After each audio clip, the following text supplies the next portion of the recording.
Okay, what's going on, boys? No Guides here. Welcome back to another video. In today's video, I'm going to show you 5 meta teams: 50k, 100k, 150k, 200k, and 250k as well. The idea is you can progressively build up to this team without losing too much of your budget. You can see there's actually some similarities with some players.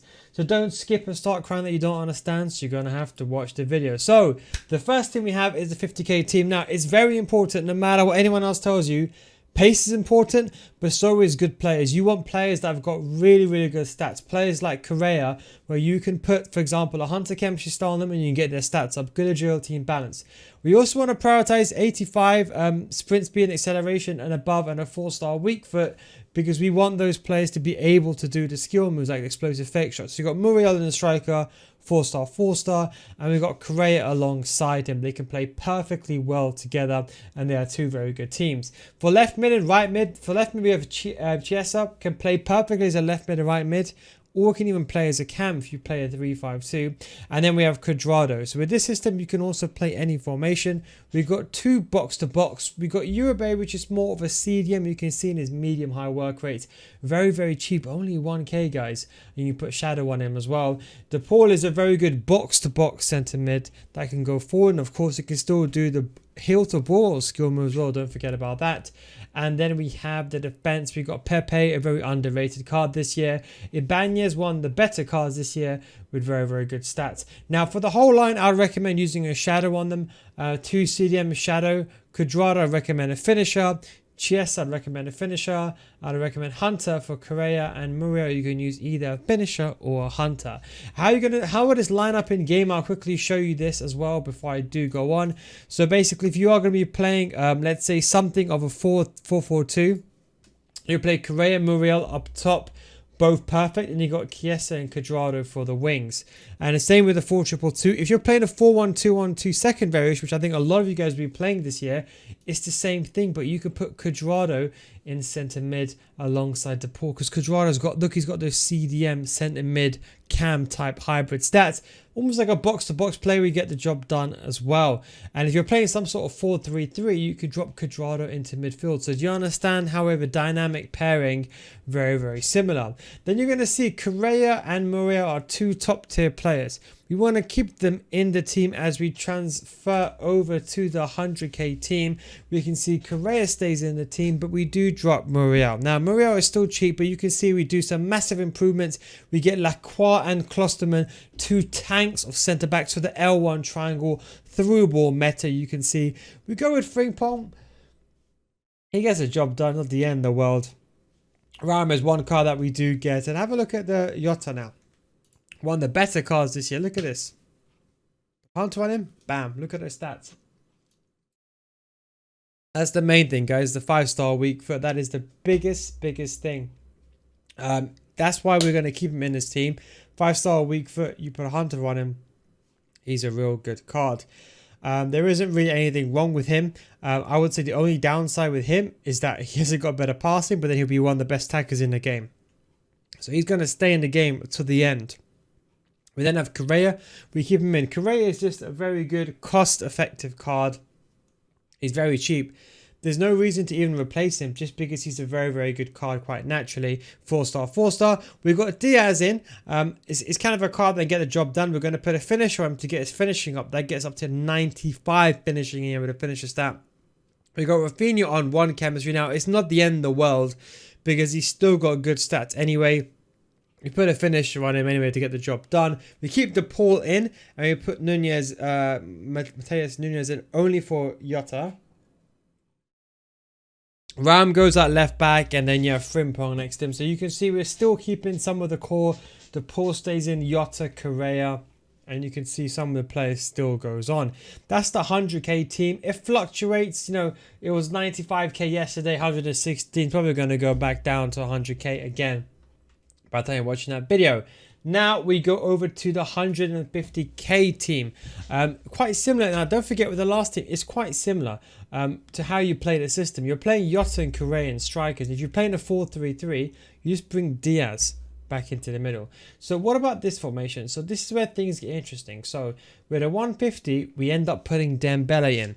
Dembele has to stay. So you can see how they attack. We're keeping Jota, one of the best attackers in the game. We're keeping Correa, another good attacker in the game. And we're keeping Dembele. But to get Dembele on full chemistry, we've got to make some sacrifices. We end up keeping the defense the same because the defense are so solid. So solid. No need to change them there. You've got some of the best centre backs in the game here with Klosterman and Lacroix. Kessie comes into the team to play more of that CDM type role because Martinez Nunez is not really the best. Now, the only downside is that Nunez, to be honest, the chemistry is what gets Jota in. If we take him off, Jota loses that chemistry, and we need Jota to be full chemistry, so we keep him in. Now, how would this line up in the game would be very interesting. So the way I'll do it is, if you're going to be playing this formation of 4-1-2-1-2 second variation, you just put Dembele there, and you could put Diaz as a player on get forward or balanced. Okay, if you're playing one of my favorite, which is the 4-4-2, this is perfect. Dembele 5-star weak foot, Jota 5-star weak foot, 4-star, and 2 box-to-box centre mids, and Kessie that's got the higher defensive work rates that can play a bit more of the defensive role. Then if you go to the 3-5-2, you put him over there. Bam, and then you put Correa in cam just because you've got a bit better passing than Jota, but more importantly, Jota's more clinical. But you want to keep Dembele in striker. So we're really getting in some of the real best players in the game, most definitely in the team.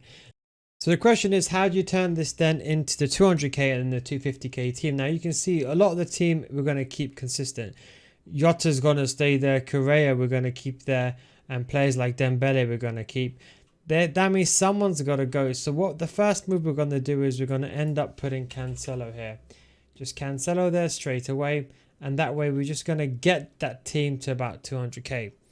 Then that way you can play the exact same way with Jota and Dembele up front. And then the biggest step then is to move to the 250k. So how does that transpire? So it's simply just like this. So you can see Cancelo stays in. Then we put Jota in. Then we put one of the best centre-backs in the game, Konate, with that 85 sprint speed that gives the chemistry to Jota.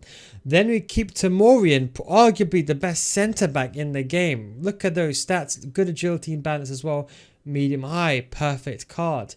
And then we got Ter Stegen in goal. We put Cuadrado in, that was in the original team, as you saw. Llorente, as you can see, he was going to come back into the team eventually because he's one of the most meta cards there. Then instead of Kessie, we put Tonali in. Now it is to give the chemistry and the links to the Serie A players, but I don't have to say anything, just look. Look at that. Look at those stats naturally by itself. You put a shadow on him. Look at those stats. 91 sprint speed, top tier agility and balance, but he's got medium high work rates and physicality and passing. One of the best CDMs in the game. Then you got Jota, okay? Now this is where things get very interesting. Good pace, good dribbling, good shooting, decent passing, good physicality, 5-star weak foot. Okay? Then you have Dembele, okay? 5-star, good pace, good dribbling, good finisher, good agility and balance, good finishing, and good passing. Okay? Then you have Muriel in the original team. Good pace, good dribbling, good shooting, decent passing, and decent physicality. What you do again, you put a hunter on him, or you can put a finisher, or you can put an engine. Okay? Then we have Martinez, the newest addition. 4-star again. 5'9". Good pace, good dribbling, good shooting, good decent passing, and then good physicality. So you can see we've got absolute tanks up front, but not only are they tanks, they're all short. 5'9". We've got Jota is really the tallest player here at 5'10". Muriel maybe just edges it really at the same height. Then you have Dembele. So they're all going to be smooth on the ball, and they've all got good physicality. So how would I line the final team up inside the game?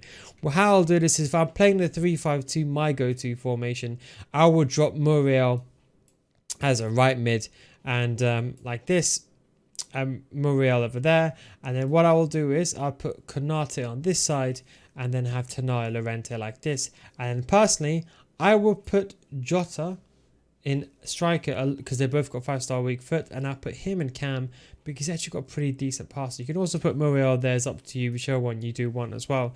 If we go over to the 4-2-3-1, which is I think where the formation is going to excel the most, it's really up to you. I would still go something like this because 5-star weak foot, decent passing, you can always put an engine or a dead eye on him.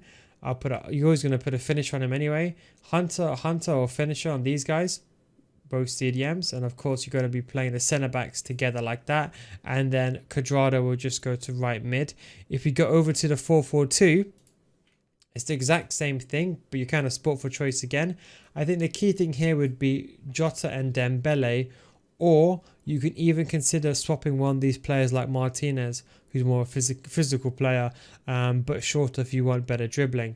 And then finally, for the 4-1-2-1-2 second variation, which I think the one that you've all been waiting for, you have to play Dembele and striker here. And what I would say is, with Martinez and Muriel, just play one of these guys as a box-to-box. But you can see that's probably one of the best 250k teams that money can buy. Definitely one of the better teams inside the game.